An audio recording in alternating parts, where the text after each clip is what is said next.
Hello, sweet friends, and welcome to The Way Through. I'm your host, Bonnie Worth, here on the Empowered channel. It's so wonderful that we get to hang out week after week in these beautiful conversations. And I'm hoping, that this is something that is really adding to your possibilities in your life. That's always my greatest hope as we move into each and every conversation on this channel. So wow, sitting here today, this is a really hot topic, so to speak, in terms of looking and really understanding worthiness today. I wanted to start the show off by saying that I always say that the universe had a great sense of humor because it took a girl who had like no self-worth, low self-esteem, didn't feel like I had a lot to offer or a whole lot of value, and when I got married, of course, was given the last name of Worth, which to me is always this daily reminder of my own inherent value. It was one of the ways that the universe just said, you need to remember what's already inside of you. So every day when I introduce myself, when I go and write my name, there's a reminder there, a reminder of that innate worthiness. And that's what the show is about here today for you as well. It's about to remind you about what already exists inside of you. So, we're going to be exploring a little bit of this human experience of ours, and really, we have within us this sense of I would say the sense that we need to earn our place in this world, that, it's our inherent value is something that we need to obtain rather than something that we actually recognize. And we're conditioned. I mean, we talk a lot about conditioning here on the show. And so we're conditioned from our early childhood through family, through society, through everything that is already a part of our karmic inheritance as well. And so we have these conditions that are already placed on top of us, whether it's for love, success, acceptance. It's these belief systems and these paradigms that are contingent upon achievement and meeting certain standards. And that really creates this persistent narrative inside of us where we fundamentally believe that we are not enough, not good enough, not enough of, always not, we're not measuring up, so to speak. And so we have this human tendency to look towards proving ourselves in some way to measure up. We're seeking external validation to help to solidify something inside of us that we have, maybe judged or deemed as being unworthy. And I know that was, like I said, that was certainly for me. I just really felt like, based on everything I had experienced in my childhood and in my life, that there wasn't a lot of value to me. There wasn't, whether in school, it was always that not enough, not smart enough, right? Not successful enough, even as I got older in my life. So there was always this measurement and always feeling as if I was missing the magic, the magic. I was missing the secret that everyone else seemed to have. And so that was, this conditioning. And this conditioning is superficial. It's deeply rooted in those inherited stories, in those beliefs that are passed down through generations, those things that we've internalized, messages that would suggest that, the our love, the acceptance, the recognition, so to speak, are all conditional, that our worth depends on doing more, achieving more, and this constant need to prove ourselves.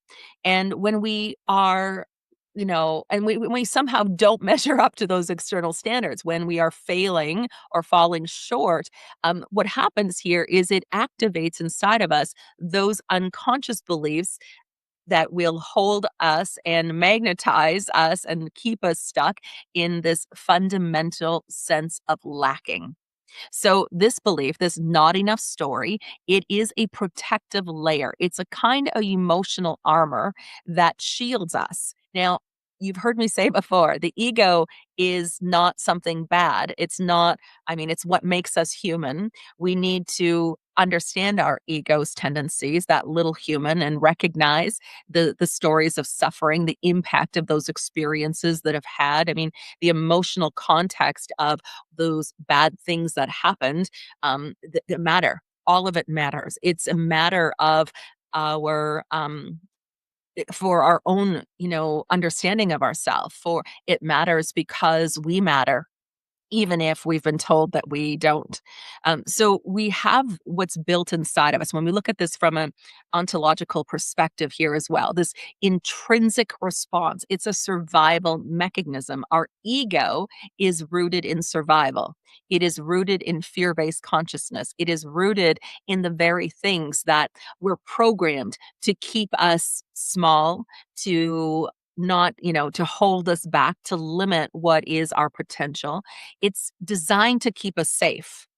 That is what survival is about. It is that freeze or flight. It is this ability to know when to move forward when it's safe and when to recede when it's not.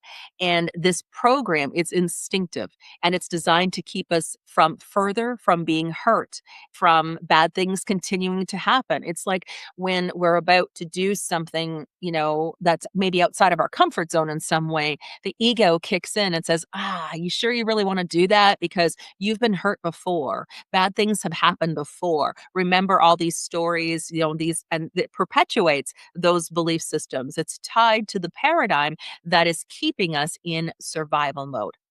So, when we've experienced trauma, like any kind of wounds, abandonment, loss, abuse, the impact of that really deafens our sense of worthiness. It really exasperates the unworthiness. It becomes incredibly profound. So, when we think of trauma, when we think of these bad things that happen, it fractures our sense of safety. And in fracturing our sense of safety, it fractures our connection to who we really are, our connection to others, our connection to source, and just the reinforcing beliefs that we are somehow unlovable or defective, right? It's there. And when we've experienced rejection, neglect, violence, those wounds plant very deep into the subconscious. It twists our core belief systems about ourselves. Loss. I mean, we think of the enormity of losing those we love, the things that have held, that we've held on to, that have solidified a feeling of being complete and whole and loved. And when we lose someone, that gets ruptured. And so we look, I mean, it just becomes these multi layered stories that we tell ourselves. And so every painful experience, every bad thing that happened just adds another fold to the armor that we build around our fragile sense of self. So deep-seated pain, right? It shapes how we view ourselves, how we view the world. It colors our relationships, and it really is what almost contributes even more to us seeking the external validation. And it becomes an external validation of just hoping that somehow, in some way, that someone is going to accept us, that someone's going to love us enough, that somehow we're going to be good enough to meet what is the capacity to receive that recognition from someone else. So despite those, despite what we achieve, despite how we try to prove our own worthiness, at the core, that feeling persists, that gnawing sense that we are lacking in some way, we are still not enough. So, our wounding, our inherited conditioning, all of those things magnify that lens, making the beliefs feel even more true. So we live with this egoic self that has all these underlying currents of scarcity. And that sense is at our core. It's when we are unworthy, then we are, and we feel unworthy, and we believe in at the core that we are unworthy. Something that's sitting within a subconscious framework within our own self, then we have been conditioned against being worthy. And that's really what it comes down to.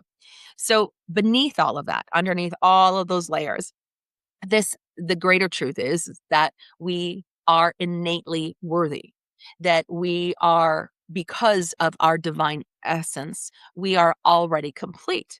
that we have worthiness that is a part of who we are, that independent from any other circumstances, that our worthiness is always there. It's not contingent on anything. It's not contingent on what we achieve, what we do, how we give, how much we show up for other people, how, what we the home we live in, the material aspects of our reality.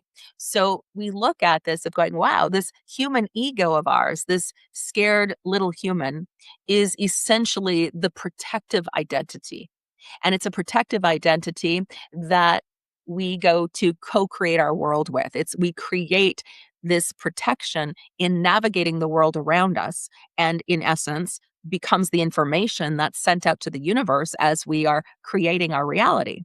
So we tend to overlook that deeper divine truth. We buy into the stories of separation, the stories of deficiency. We have convinced ourselves, based on all of this information in our hard drive, you could say, that we are incomplete, lacking, unless we earn validation, unless we've done something, we've been recognized in some way, that we receive the validation, and now we can begin to believe we're worthy. But you see, that is only a temporary state, because of all of the beliefs and paradigms operating, all of the inherited conditioning, everything that is layered upon layered upon layered based on the experiences we've had, which means we go into a temporary sense of worthiness when we receive validation, but fall back into the same patterns, the same behaviors, the same seeking of that recognition, and what's the running in our system of the not enoughness. I mean, it's just how we're programmed. So it plays out in our lives in so many ways. I mean, it plays out in love and relationships, that we believe at our deepest level, whether we are conscious or not. And I think this is what's important to understand, is when I'm speaking about what we believe, it's not just based on what we believe on a conscious level, because the mind itself operates with two different facets. We have a conscious mind that is we're very aware of. It's how we think, it's what we understand, it's where we process and explore our world. It's what we take in and we're aware of.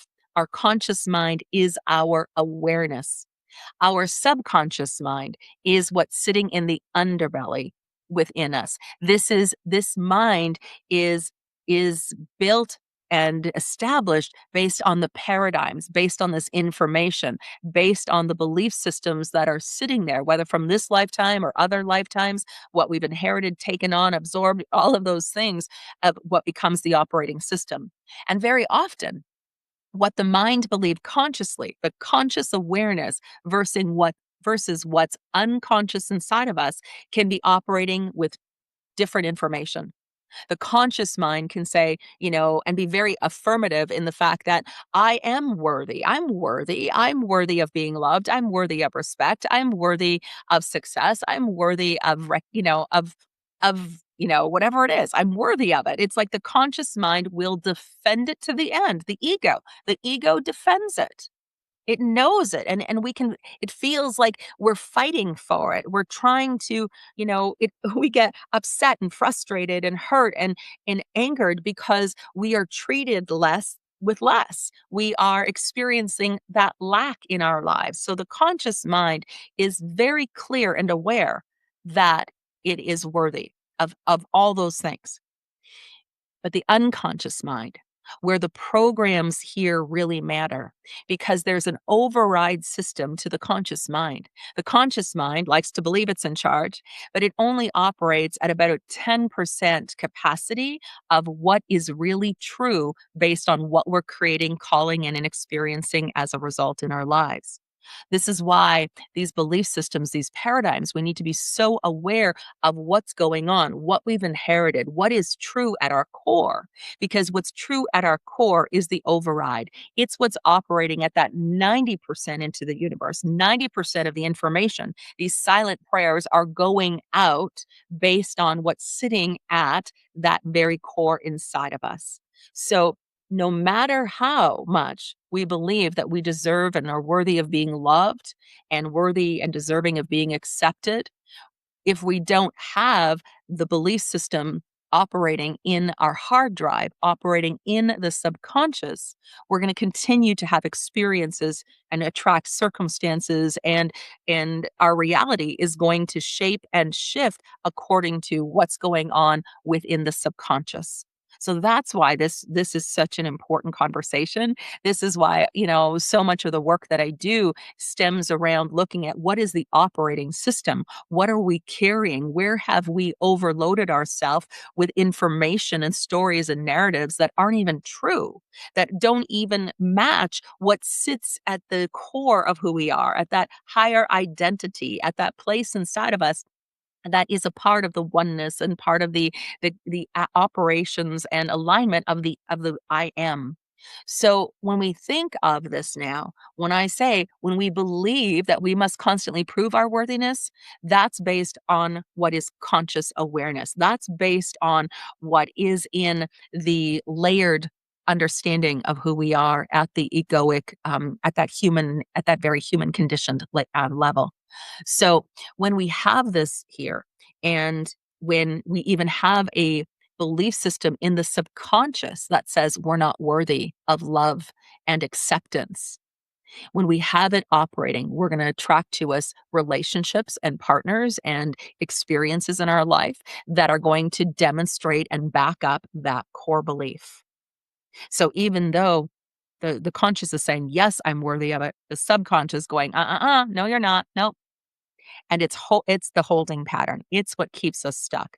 So here, what happens then is when we have this operating and we have this belief system in place, when we believe that we must constantly prove that we're worthy, what happens is we get into people pleasing. And we end up shape shifting ourselves to fit to meet other people's expectations. Okay. We are constantly going over and above, compromising maybe our own needs, saying yes when maybe we really need to be saying no or feel like saying no because we are in fear, that fear based consciousness that says, if I don't do this, I won't be loved. If I don't do this, I won't be accepted. If I don't do this, it's like I'm seeking because I need to know I'm worthy of this. So we can also experience this, even professionally. I think when we look at success and the impact we have in our careers, in those professional pursuits that we have. So with this is where we feel that unless we achieve a certain level or recognition, that somehow we're not good enough. I see this play out often in with a lot of the women that I coach and my clients, where it's like, I just need one more certification. I just need to take one more course. I need to get everything perfect and planned out and figured out before I can help someone, before I can launch my website, before I can say, hey, I'm available to, do a healing with you. We believe that we need to have just more, that we are lacking in some way, that we lack credibility, that we lack experience, that we lack, and we there's not enough with it. See the not enough paradigms that are running, and when the not enough paradigms really come down to, I'm not worthy of success in the operating system. Or success is something to be feared because I'm not worthy and something bad's going to happen. You know, so there's all this information that's underscoring our greatest desires or our greatest pursuits or what we're looking to manifest in our lives. If we don't have an operating system that says, it is safe for me to receive what I'm looking to manifest, and I can manifest this because I'm worthy of receiving it. If I don't have the worthiness as a part of it, if I'm not fully grounded and in my, able to hold that as truth, it's going to feel like nothing we ever look to achieve or nothing I'm trying to manifest is ever going to find its way to me. It always feels like it's just outside the door, but it never quite lands in the palms of my hand. And that's simply because they're the belief systems that really are operating against that said, I'm not worthy of receiving that. I'm not worthy of manifesting my best life. I'm not worthy of those things that I'm looking to be and do and have in my life. It's an operating system, and we have been, it's there in all of us in some way. This can also be in terms of health. I mean, this is when we look at our physical strength or our appearance, this is where we don't feel like we're, good enough here as well because we're not worthy of being loved and accepted for who we are. That's really what it fundamentally comes down to is we have this program that says, I am not worthy of being loved and accepted for who I am. Worthiness is conditional, which means this leads to cycles of comparison where we're judging ourselves. We're doing all these things to strive to fix ourselves in some way or to buy all the stuff in order to show that on the external that we are worthy and that we've got it and and we're somebody so to speak. It's the ego's need to prove itself desirable, to prove itself lovable, to prove itself successful, all of those things. But what's contingent about it, it's all of these scenarios reflect the same pattern. It's all the externalized beliefs about our worth depends on outcomes, achievements, and societal validation. And so we get caught up in the relentless chase. We're trying to fill an internal emptiness with an external achievement, an internal emptiness with external praise, an internal emptiness with external possessions. So believing that all of that is what's going to make us enough. When I accomplish this, I'm going to be enough. When I am able to own this car, this home, then I'm going to be enough. And then I'm going to know that I'm worthy. But you see, underneath that, I mean, all of that is the illusion, right? All of that is the lie that our conditioning has led us to believe. None of it's true. None of it's true. And that's why, again, I'm so glad you're tuning into the show because this is where, again, it's what's inside of us. Because the greater truth is that our worthiness is unaltered. We are inherently whole. We are inherently complete. And simply by virtue of being alive, and having a divine consciousness that is that angel that is inside of us just by virtue of being on this planet, of breathing, of just all of these things by virtue of being alive, we are already worthy. We're worthy, we're whole, we're complete. This is the part of us that already has it all. It doesn't need to, it doesn't need to chase after anything because we have it. It is us. It's a part of us. It's all a part of what is the soul's makeup. It's the soul's makeup. We can look at the holistic triangle of mind, body, spirit. That spirit is already whole. It is already complete. It is already worthy. It's just the mind and all this conditioning has, tried to convince us otherwise. All of these stories. So when we buy into the stories, we're just reinforcing the illusion. We're the illusion of separation, right? We start to believe that our worth is something to be earned. There's something that we need to obtain, but in reality, the power we seek, the confidence, the love, the validation, it's within us. Our higher identity, that higher self, the true self, whatever words that you might put together to define, that's the part of us that is beyond the ego stories, that recognizes that oneness inside. It's an unshakable foundation of everything, especially our divine worthiness. So when we look at shifting inside of ourself, we shift with an inward shift where we go into a connection, an alignment, and seeking what is the source within us. The source within us is what is able to help deconstruct those conditioned narratives. So we start to see beyond the illusion of not enoughness because we can really recognize the layers of what we've inherited. and look at it, that emotional armor that has been protecting us from vulnerability, um, we can recognize and see that it's actually blocking us from everything that we're looking to manifest in our lives. Everything, it's blocking our inherent nature. And so instead of constantly striving, we look at creating this connection, this alignment that allows us to be fully embodied in that higher self.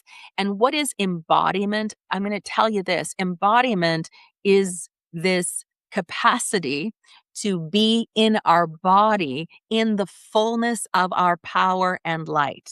That's ultimately what embodiment is. And where does our power and light essentially, where does that come from? Well, from the higher identity. So that is what's authentic. That is what is, referenced or understood as the divine essence. And the divine essence knows no conditions.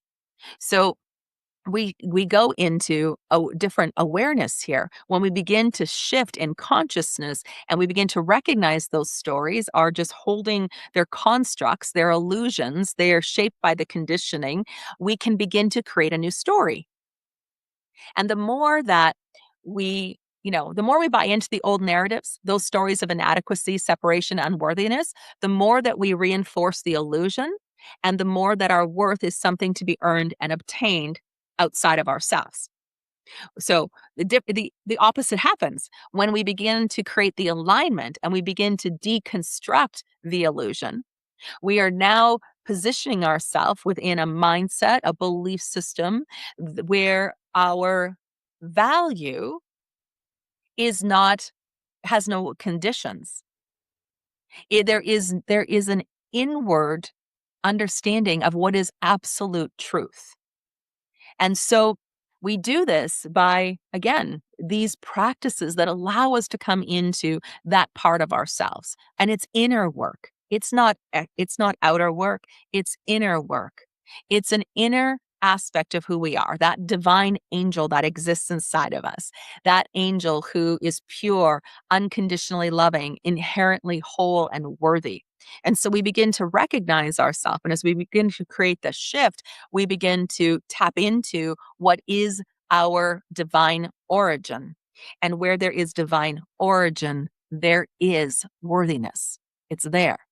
So to cultivate that shift, this is again where we need to go inward. We need to go within ourselves and visualize connecting with the angel.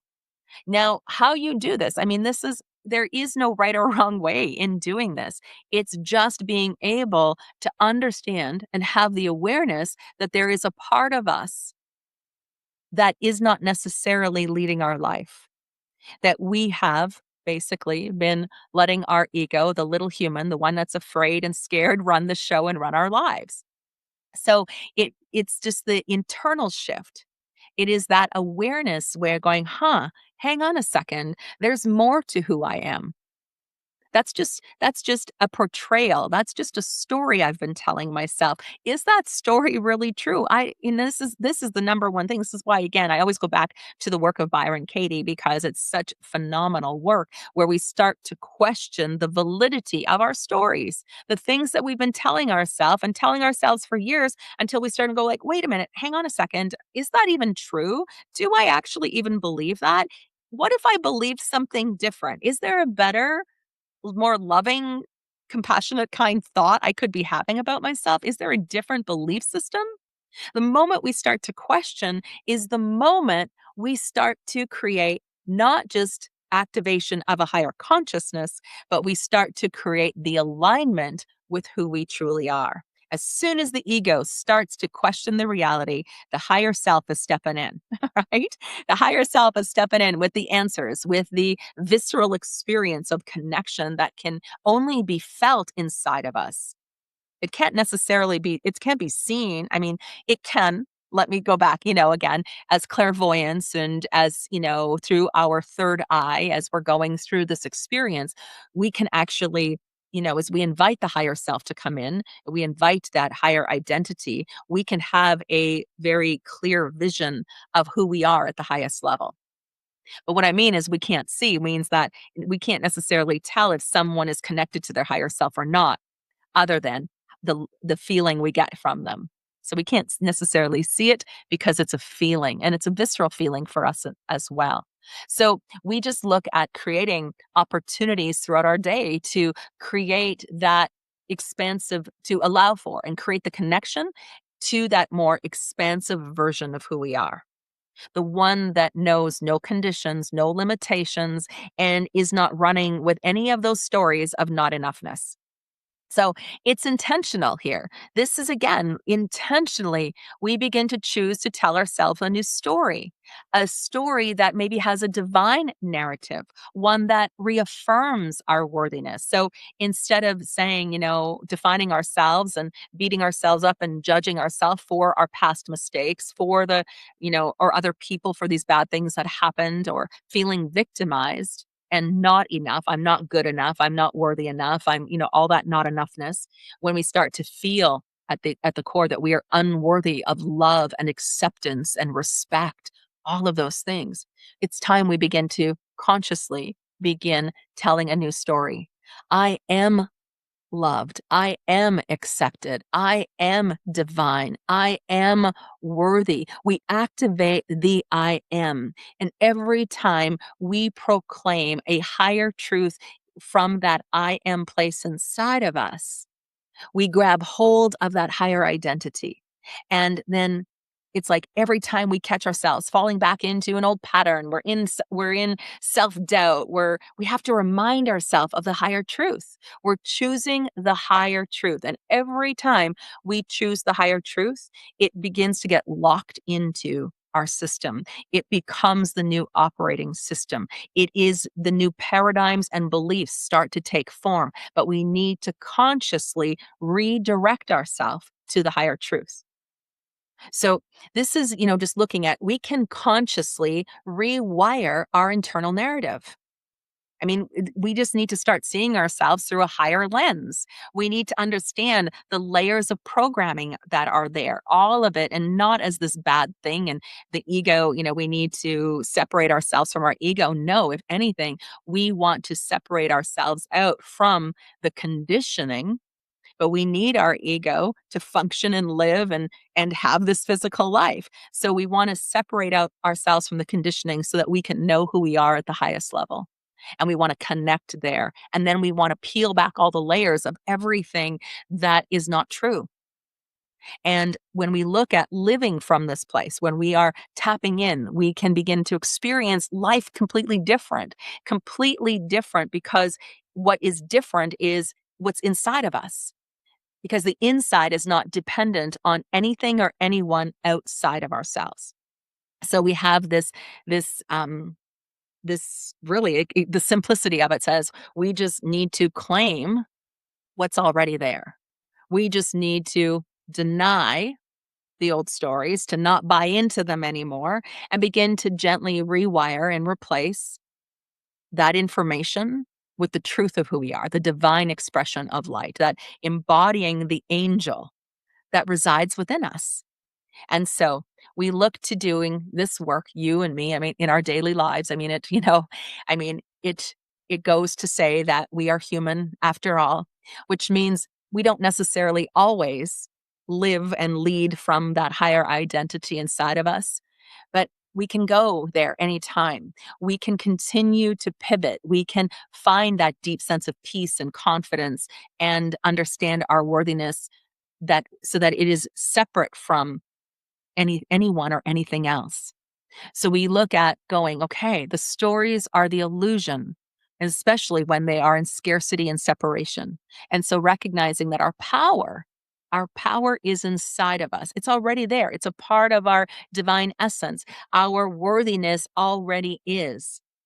And it's just been our ego's role to separate or distract us so that we could see the layers, so that we could awaken to the truth. And then we could take action, inspired, or as I always say, inspirited action towards cultivating the connection. So where we begin to go beyond those distortions, the stories we've been conditioned and believed since childhood, the things that have been reinforced by society, the expectations, those narratives, And we go from those stories of not enoughness, incomplete, unworthy, deficient in some way, and we begin to tell a new story that allows us to almost like it's like waking up from a dream where it's like, whoa, hang on a second. Those those threats weren't real. Those stories were the illusion. Those were temporary constructs of my mind, that the truth of who I am remains unchanged, a divine nature, an essential wholeness, never separated from worthiness. It's like we just need to wake up from the illusion and see beyond those stories, all of those stories from those conditioned beliefs. So just know this, sweet friends, that our conscious awareness at any point in time can change. But we need to look at what's been inherited, what's rooted in fear, what are those belief systems, and recognize how they are preventing us from really experiencing life from a place of, of joy and experiencing life even in the middle of the chaos of the world, that we can still find a sense of peace, that we know that we're worthy of peace at the deepest level. And so we can do this. You can do this. I can do this. It's a conscious choice. It's a conscious choice that we start to activate in our lives, a conscious choice that we start to, no matter what's happened, no matter how we've derailed, we're, like I said, we're human after all. Things happen. We don't always lead from this place. But when we recognize that we're not aligned, we can make a conscious choice back to alignment, back to the one who already has it all, back to the one who is worthy, back to the one who is complete. And here is where we begin to hold ourselves and hold others with greater compassion. We begin to hold ourselves in greater worthiness, and we begin to recognize the worthiness in others as well. So, yeah, it's all there. It's all there. So, no matter what's happening, irregardless of what's playing out, the challenges, the stories and narratives, just remember, there's when we connect to the higher identity, there is always a way through. Thanks so much for tuning in, and I will see you here next week, same time, next place, same place.